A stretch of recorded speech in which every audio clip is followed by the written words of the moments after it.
No one ever imagined seeing Michael Jackson like this.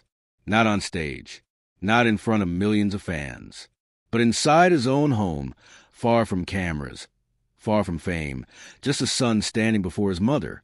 It was a quiet night. Katherine Jackson was sitting in the living room when Michael walked in slowly, his eyes tired, his body visibly worn down. He looked like a man carrying a weight too heavy to hide any longer. Without saying a word, Michael walked toward her, and then did something Katherine would never forget. He dropped to his knees, his voice trembling, tears streaming down his face. Michael Jackson begged his mother for forgiveness, not for something small, not for a simple mistake, but for something he believed he had carried as guilt since childhood, something that had haunted him in silence for decades. Katherine was stunned. She had never seen her son so fragile, so human, so broken. What led Michael Jackson to kneel before his own mother?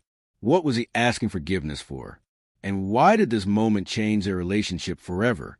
Stay until the end, because this story reveals a side of Michael Jackson almost no one knows.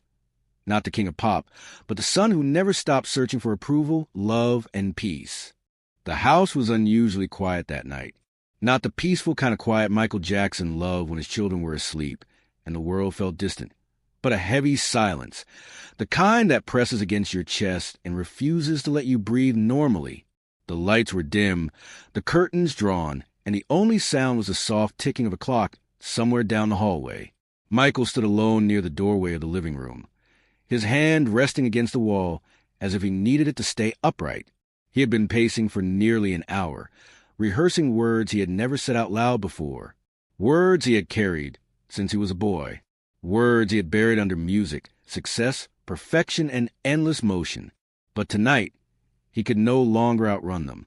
Katherine Jackson sat on the couch with a book resting in her lap, though she hadn't turned a page in several minutes. She sensed her son before she saw him. Mothers always do. There was something in the air, a disturbance, a pull, that made her look up. "Michael?" she asked gently. He didn't answer right away. When he finally stepped into the light, Katherine immediately noticed how different he looked. His shoulders were slumped.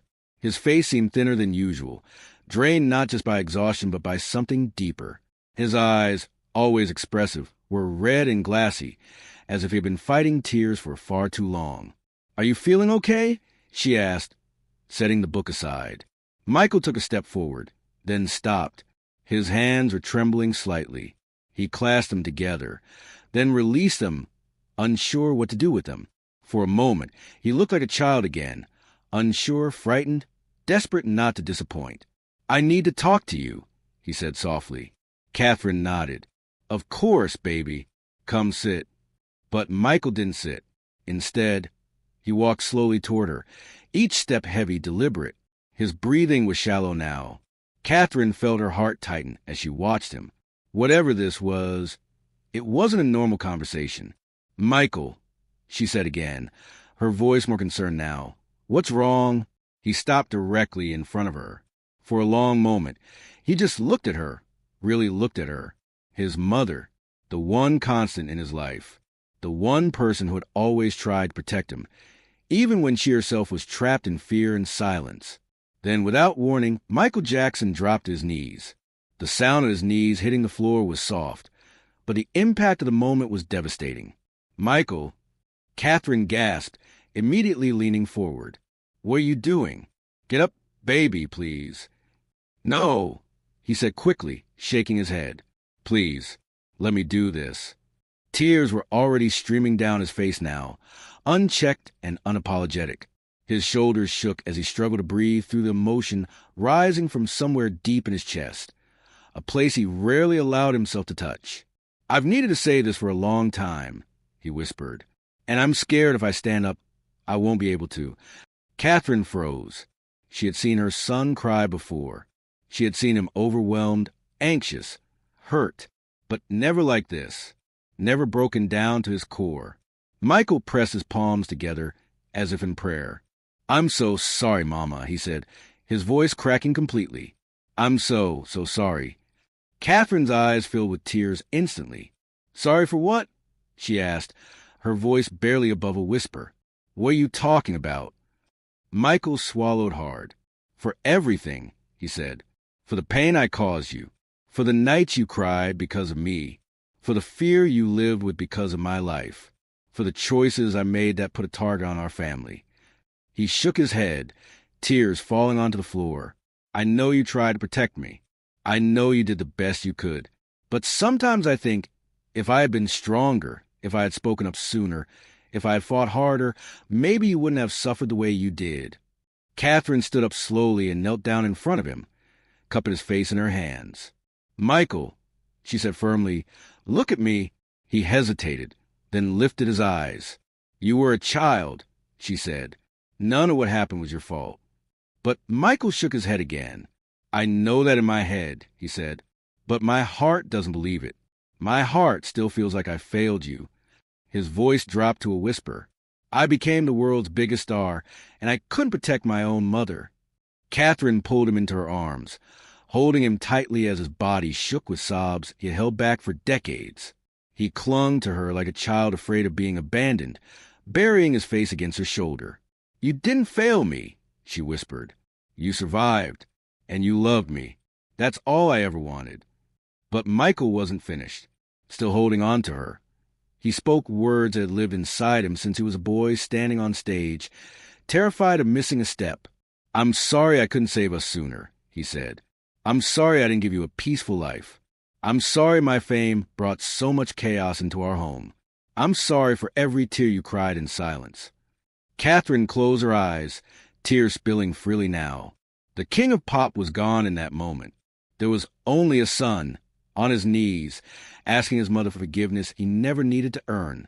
Katherine Jackson held her son as he cried, feeling the tremor in his body, the years of suppressed pain finally breaking free. Michael's sobs were quiet but deep, the kind that come from a place far older than adulthood, from wounds formed before a child understands how to name them. For a long moment, neither of them spoke.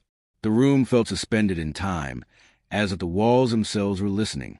Catherine gently ran her hand through Michael's hair, the same way she had when he was small and overwhelmed after rehearsals, after long days when the world demanded more from him than any child should ever give.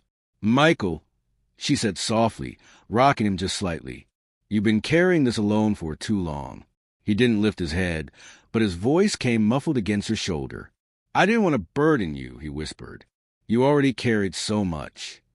That sentence pierced Catherine's heart. She leaned back just enough to look at him, placing her hands firmly on his shoulders. Even on his knees, he seemed smaller than she remembered, not physically, but emotionally, as if the weight of his life had bent him inward. "Listen to me," she said, her voice steady but full of emotion. "I never wanted you to carry my pain. Never." Michael finally looked up, his eyes red and searching. "But you did," he said. "Because of me." Catherine shook her head slowly. "Because of circumstances. Because of fear. Because of things that were bigger than both of us. But not because of you." She helped him up gently and guided him to the couch. Michael sat beside her, still hunched forward, his hands clasped tightly together.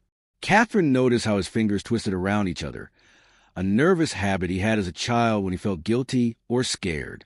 "There are things I never said to you," she began. Michael stiffened slightly.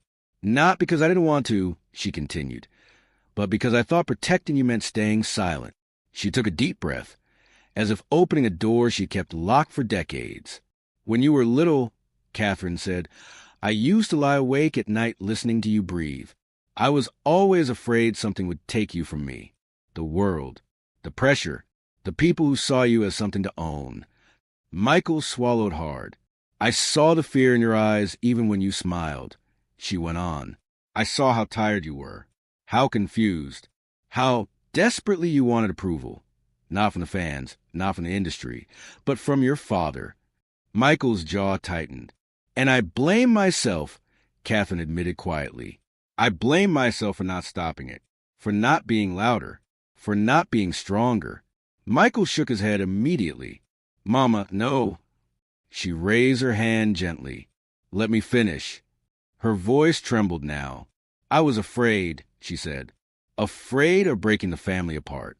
Afraid of making things worse. afraid of what would happen if I spoke up. And that fear cost all of us something. Michael felt a sharp ache in his chest.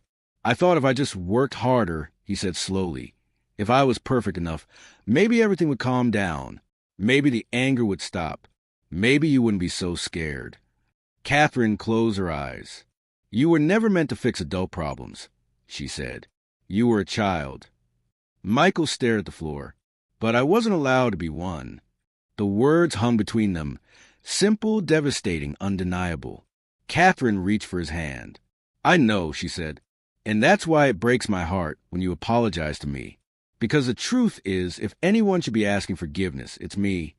Michael looked at her in shock. No, Mama, please don't say that.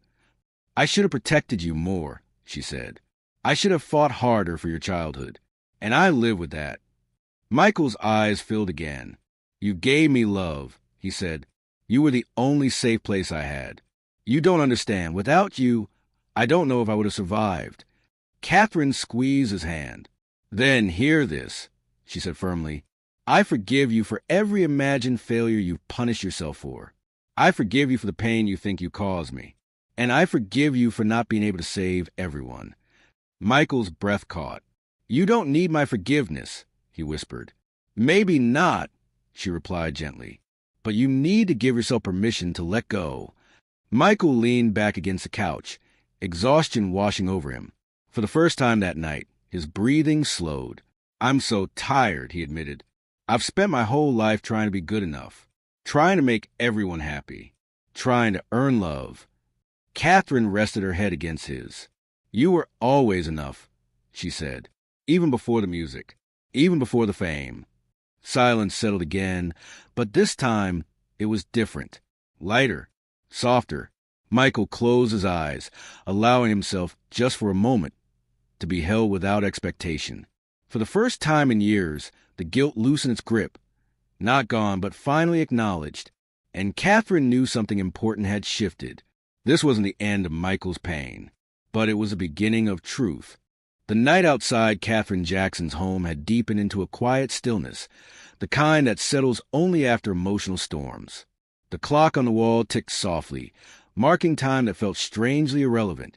For Michael Jackson, this moment, sitting beside his mother after confessing the guilt he had carried for decades, felt like standing on unfamiliar ground. He had spoken the truth, and now he didn't know who he was without the weight of it. Michael leaned forward, elbows on his knees, staring at the floor. Catherine watched him carefully. She recognized that look, not sadness alone, but disorientation. The look of someone who had spent a lifetime surviving and suddenly didn't know how to rest. There's something else, Michael said quietly. Catherine didn't rush him. She waited. I don't know how to be a son, he continued. Not the way a son is supposed to be. Her heart tightened. I learned how to perform, he said. How to smile. How to make people feel something. But I never learned how to just exist without earning my place. He paused, searching for words. When I come to you, he admitted, part of me still feels like I'm 5 years old, hoping I haven't disappointed you. Catherine reached for his face, cupping his cheek gently. Oh, Michael, she said, you could never disappoint me. Tears welled in his eyes again, but this time they didn't fall immediately. I know you say that, he replied, but knowing something in your head isn't the same as believing in your heart. Catherine nodded slowly. That's because belief is built from repetition, she said, and you were told the wrong things over and over. Michael inhaled shakily. Do you know what I used to pray for? He asked. She waited. I used to pray that God would let me disappear, he said softly. Not die, just disappear. Be invisible, so I wouldn't cause trouble, so I wouldn't make anyone angry. Catherine closed her eyes, pain crossing her face. I thought if I took up less space, Michael continued, maybe everything would be calmer. Maybe people would stop hurting each other. He laughed bitterly. Imagine that, a child thinking the world would be better if he was smaller. Catherine pulled him into her arms again, holding him tightly. You were never the problem, she said firmly. You were a child reacting to chaos, and you did the best you could with what you had.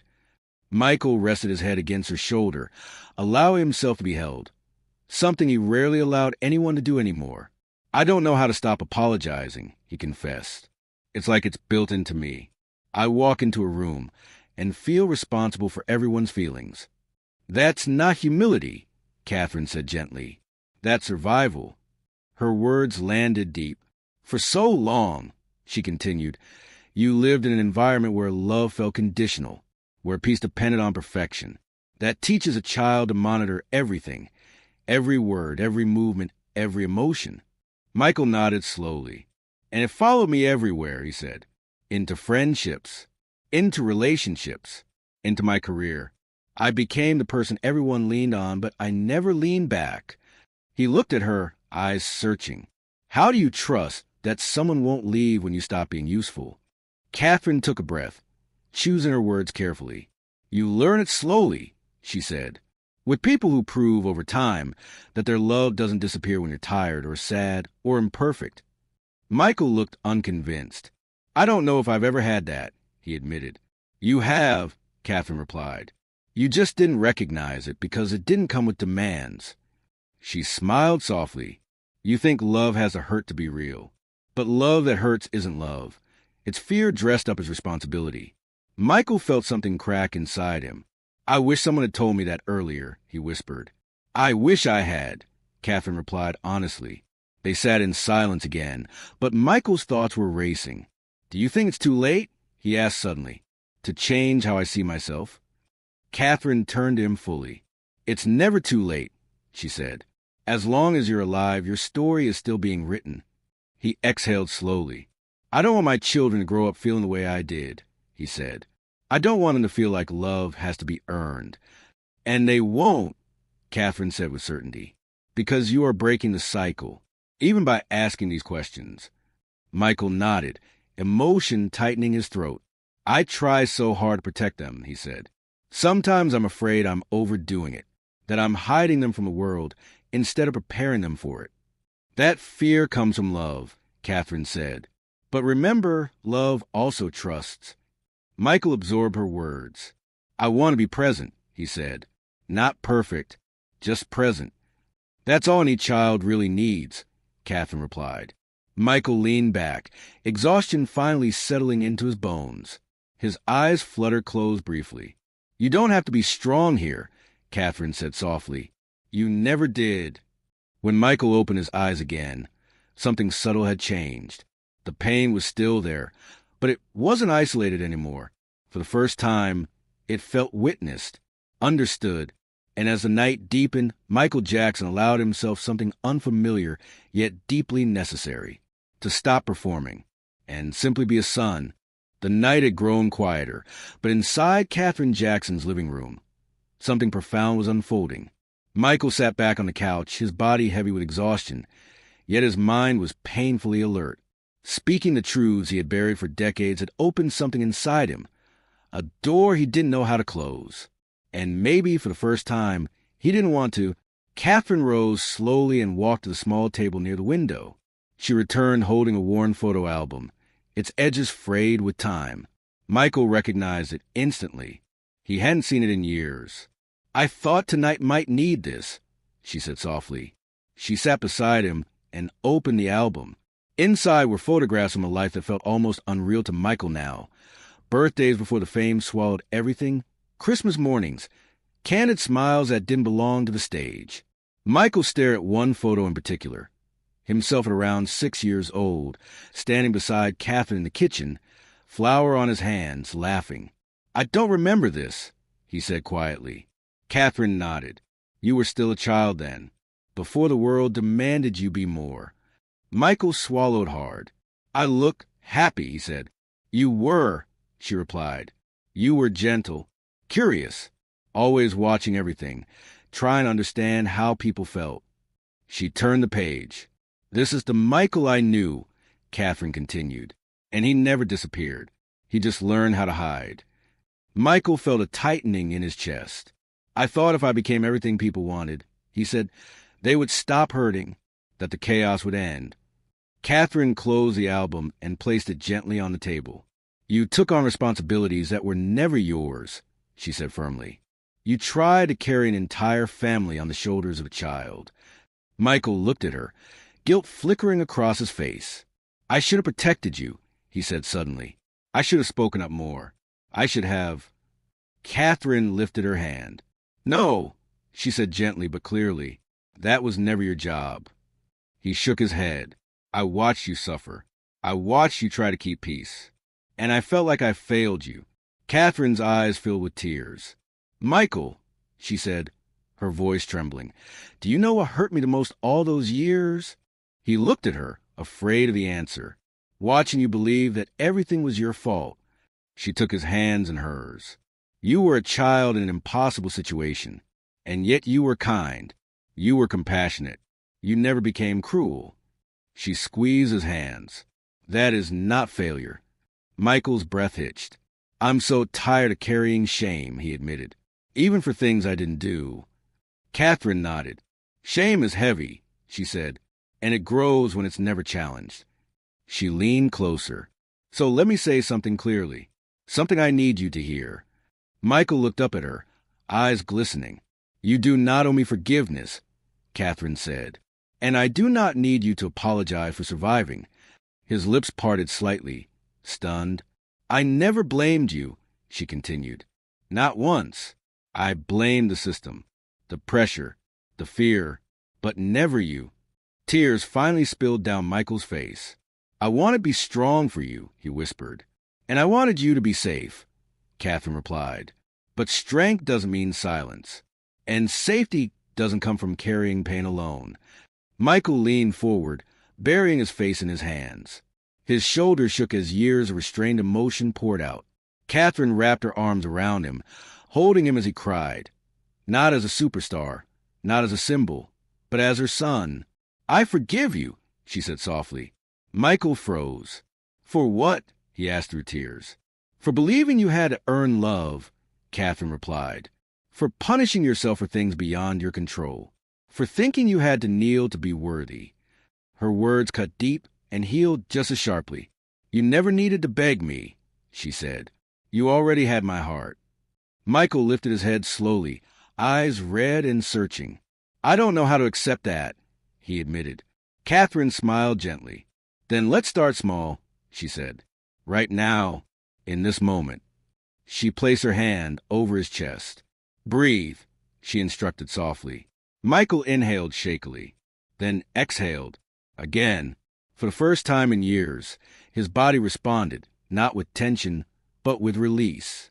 You don't need to fix anything tonight, Catherine said. You don't need to resolve the past. Just allow yourself to be loved without conditions. Michael closed his eyes. For a brief moment, the noise inside him faded. The expectations, the self-criticism, the endless sense of responsibility. All that remained was the quiet presence of his mother. When he opened his eyes again, something had shifted. I think, he said slowly, I've been waiting my whole life for permission to rest. Catherine kissed his forehead. Then rest, she said. You're home. Michael leaned back against the couch, exhaustion washing over him, but it wasn't the kind that hollowed him out. It was the kind that comes after finally putting something down. For the first time in decades, Michael Jackson wasn't carrying the weight alone. He had let himself be forgiven, and in doing so, he had taken the first real step toward forgiving himself. Morning light slipped quietly through the curtains of Catherine Jackson's home, soft and pale, as if the day itself understood that something sacred had happened the night before. Michael woke slowly on the couch, his body stiff, his throat dry, his eyes heavy, but his chest felt different, lighter. For a moment, he didn't move. He lay there listening to the house breathe. The distant hum of the refrigerator, the faint creak of its settling, the muted sounds of a neighborhood waking up. It felt unfamiliar. Peace often did. He sat up carefully, rubbing his temples. His memories from the night before came back in fragments. The words he had spoken, the way his knees had hit the floor, the sound of his own voice breaking as he begged his mother for forgiveness he never truly owed. And then, the moment that changed everything. I forgive you. Michael closed his eyes. He had heard applause louder than thunder, screams from stadiums, millions chanting his name. But nothing had ever hit him the way those 3 words did when they came from Catherine's mouth. Forgiveness without conditions. Love without debt. He stood and walked toward the kitchen, barefoot, moving slowly, as if afraid that moving too fast might shatter the fragile calm wrapped around him. Catherine was already there, standing by the stove, stirring something gently. She turned when she sensed him. "Good morning," she said softly. Michael hesitated. "Morning," he replied. There was no awkwardness, no tension, just quiet recognition. Catherine looked at him for a long moment, studying his face the way only a mother could. "You slept," she observed. Michael nodded. "I didn't realize how long it had been since I really did." She smiled faintly. "That's what happens when the soul gets a little rest too." They sat at the table together. Simple breakfast between them. Michael pushed his food around at first, distracted by thoughts that wouldn't settle. "I keep replaying last night," he finally said. "Part of me feels relieved, and another part feels exposed. Like I took off armor I've been wearing my whole life." Catherine sipped her tea. "Armor protects you," she said, "but it also keeps you from being held." Michael exhaled slowly. "I didn't realize how angry I was at myself," he admitted. "I thought I was angry at the world, at my father, at the industry, but it was me I kept punishing." "Because children internalize pain," Catherine replied. "They assume suffering means they did something wrong." Michael looked down at his hands. "I try to be perfect," he said. "I thought if I didn't make mistakes, no one would yell, no one would leave, no one would hurt each other. And when perfection still didn't stop the pain," Catherine asked gently. Michael's voice dropped. "I decided it must mean I wasn't enough." Catherine reached across the table and took his hand. "That belief was never yours to carry," she said firmly, "but it became part of you." Silence filled the room again, heavy but not uncomfortable. "I knelt because I didn't know any other way to show how sorry I was," Michael said after a moment. "I've bowed my whole life, to audiences, to expectations, to pressure. It felt natural." Catherine's grip tightened slightly. "You don't need to kneel to me," she said. "Not today. Not ever." Michael nodded, eyes glassy. "I want to change," he said, "not just talk about it. I want my children to never feel what I felt." Catherine smiled softly. "You already are changing. You listen. You apologize. You show affection. You choose gentleness, even when you're exhausted." Michael swallowed. "I'm scared I'll mess it up," he admitted, "that I'll pass something broken on to them without realizing." Catherine leaned closer. "You will make mistakes," she said calmly. "Every parent does. But trauma isn't passed down by imperfection. It's passed down by silence." Michael absorbed that. Later that morning, Michael stepped outside alone. The air was cool, quiet. He sat on the steps and stared at his hands again. Hands that had entertained millions, hands that had shaken presidents' hands, hands that had trembled while begging his mother for forgiveness. For the first time, those hands felt like they belonged to him. His phone buzzed in his pocket. A missed call, then another. Messages piling up. Rehearsals, meetings, expectations waiting patiently to reclaim him. He didn't answer. Instead, he leaned back and closed his eyes, letting the sunlight warm his face. For years, Michael Jackson had believed love was something you earned by performing flawlessly, that forgiveness required suffering, that strength meant enduring everything silently. But the night before had cracked that belief open. He realized something that both comforted and terrified him. If he didn't have to be perfect to be loved, then who was he without the performance? The thought lingered. Catherine stepped outside and sat beside him without a word. "I don't know how to live without apologizing," Michael said quietly. "It's like my default setting." "Then let today be different," Catherine replied. "Let today be about receiving instead of proving." Michael nodded slowly. "I want to try," he said, "even if I don't know how." She smiled. "That's enough." They sat together in silence as the day unfolded, not fixing the past, not rewriting history, but honoring something far more powerful: truth. For the first time, Michael Jackson wasn't defined by what he owed. He was defined by what he was finally allowing himself to accept. And somewhere deep inside, The child who once believed love had to be begged for began to understand something new. Love had been there all along. That evening, as the sun sank low and painted the sky in muted golds and purples, Michael sat alone in the guest room where his bags still waited unpacked. He had always lived out of suitcases, hotels, rehearsals, tours, never fully settling anywhere for long. But tonight, for the first time in years, the room didn't feel temporary. It felt safe. He stood in front of the mirror, studying his reflection with a strange mixture of familiarity and distance. The man looking back at him was 50 years old, thin, tired, marked by decades of pressure and survival. But something in his eyes had shifted. They were quieter. For most of his life, Michael had avoided mirrors unless he needed them for work. They reminded him too much of expectations, of faces that weren't entirely his own. Tonight, he didn't turn away. "I'm still here," he whispered to his reflection.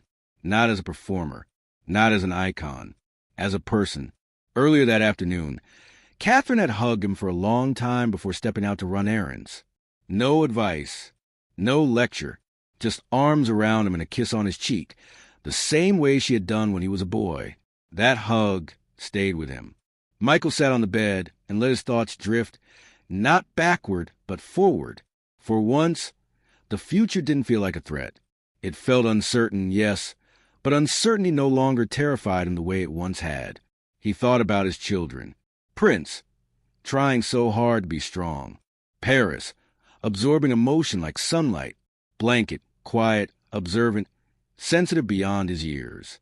He had spent so much time protecting them from the world that he hadn't always realized what else he needed to protect them from. His silence. That realization settled deep in his chest. "I don't want them to inherit my ghosts," he said softly to the empty room. That night, after dinner, Michael gathered his children in the living room. No dramatic announcement. No fear in his voice. Just honesty. "I want to tell you something," he said, sitting on the floor so he was at their level. The children exchanged curious glances. "When adults are hurt when they're young," Michael continued, choosing his words carefully, "sometimes they forget how to talk about their feelings. They think being strong means not crying, not asking for help, not saying they're scared." Paris tilted her head. "But you cry sometimes, Daddy." Michael smiled gently. "I do, and that's okay." Prince watched him closely. "Are you sad?" "I was," Michael answered honestly, "for a long time. But I'm learning how not to carry everything alone anymore." Blanket scooted closer and leaned against him. "Does that mean you're okay now?" he asked quietly. Michael thought for a moment. "It means I'm learning," he said, "and I want you to know something important." All three looked at him. "You never have to hide your feelings to protect me. Ever. If you're scared, sad, angry, you can tell me, and I promise I'll listen." The room was silent for a moment. Then Prince nodded. "Okay," he said. Paris smiled. That night, after tucking them in, Michael lingered in the hallway, listening to the soft rhythm of their breathing. For years, he had feared that the damage done to him was irreversible, that it had already shaped everything he touched. But standing there, he understood something vital. Healing didn't require perfection. It required presence. Later, alone again, Michael wrote in a notebook he kept hidden in his bag. He didn't write lyrics. He didn't write plans. He wrote truths. "Tonight, I realized I don't need to punish myself to prove I care. I don't need to kneel to be worthy of love. My mother didn't need my apology. I needed her forgiveness to remind me I was never broken beyond repair." He paused, then added one final line. "I forgive myself for surviving the only way I knew how." Tears fell onto the page, but he didn't wipe them away immediately. He let them come, because this time they weren't from fear. They were from release. Outside, the house settled into sleep. Somewhere in another part of the world, headlines were being written, expectations being formed, demands waiting patiently for him to return. But for this night, just this night, Michael Jackson was not defined by what the world wanted from him. He was defined by what he had finally given himself. Grace. As he closed the notebook and turned off the light, one last thought surfaced. Quiet, steady, grounding. I don't need to beg for love anymore. And with that realization, Michael laid down, not as a legend carrying the weight of generations, but as a man who had finally stood up after kneeling, lighter, softer, and free in a way he had never known before.